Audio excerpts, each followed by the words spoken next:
the online and offline space today is quite blurred. Cyber anthropologists would say what stayed in Vegas lives on YouTube now.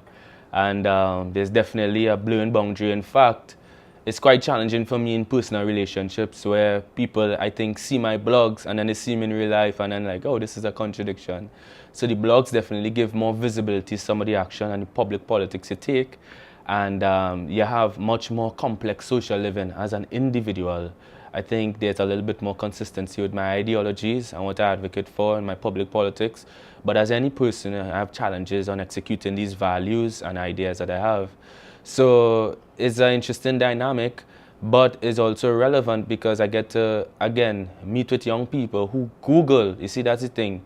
They go into Google and they type feminism in the Caribbean, and then some of my stuff could pop up, and some of the other stuff is curated by, for example, Dr. Tonya Haynes, with her word for Code Red for Gender Justice, Dr. Hossain, or Repeating Islands. They get to see content. I think the biggest intervention is when a Caribbean student Googles or goes into a search engine to search for content, what appears?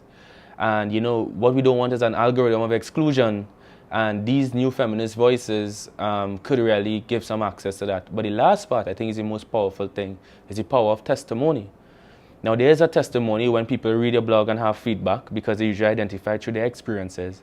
But I'm quite inspired by the many young women in particular, also queer and lesbian women who have been leading a lot of these movements in terms of the dialogue, on looking at the power of testimony, which was so important to feminism and consciousness raising, bringing it in the online format, and that is the way they come to know and show authority on issues.